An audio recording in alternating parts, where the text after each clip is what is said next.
ஒரு குடும்பத்தில் ஒரு 3 அண்ணன் தம்பி இருக்காங்கன்னு வச்சுங்களேன். அதில் ஒருத்தன் மட்டும் ரொம்ப வறுமையில் வாடி கஷ்டப்படுறதுக்கு காரணம் என்ன நினைக்கிறீங்க? சம்பாதிக்காத ஆளுன்னு நினைக்கிறீங்களா? இல்லைங்க. மோசம் பண்ணிட்டாங்கன்னு அர்த்தம். கூட பிறந்தவன் நல்லா உஷாரா மோசம் பண்ணி தனியாக சொத்து சேர்த்துக்கிட்டு பணக்காரன் ஆகிட்டுருப்பான். அந்த சொத்து பிரச்சனை வரும்போது பார்த்தீங்கன்னாக்கா, அந்த பாதிக்கப்பட்ட பக்கம் யாருமே பேச மாட்டாங்க. சொந்தக்காரன் பூரா பேரும் பார்த்தீங்கன்னா, அந்த மோசக்காரன் பக்கமே பேசுகிறான். ஆத்தா அப்பனா அப்படி தான். அந்த அக்கிரமக்காரன் கூட தான் கூடிக்கிறாங்க. ஏன்னா அவன்கிட்ட பணம் இருக்குதுல்ல. அவன் எந்த வகையில் பணம் சம்பாரிச்சான்னு பார்க்க மாட்றாங்க. பணம் இருந்தால் போதும் அவன் பக்கமாக எல்லாரும் பேசுகிறான். ஊர் நாட்டாமக்காரன்னு பார்த்தா அந்த மோசக்காரன் பக்கம் தான் பேசுகிறான்.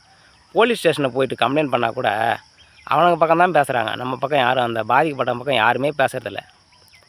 அப்போ இந்த பாதிக்கப்பட்ட அப்பாவி மக்களுக்காக யார் தாங்க பேசுறது? அந்த ஏழைங்களுக்காக யார் தான் பாதுகாப்பு கொடுக்குறது? யாருமே இல்லையா? அப்படி பாதிக்கப்பட்டவங்க பேசுகிறதுக்காக தமிழ்நாட்டிலே நான் ஒரு ஆள் தான் இருக்கிறேன் போல இருக்கு. பாதிக்கப்பட்ட மக்களுக்காக பேச, மோசம் செய்யப்பட்ட அந்த ஏழைங்களுக்காக பேசுகிறதுக்கு நீங்கள் யாராவது இருக்கிறீங்களா? இருந்தால் சொல்லுங்கள் பார்ப்போம்.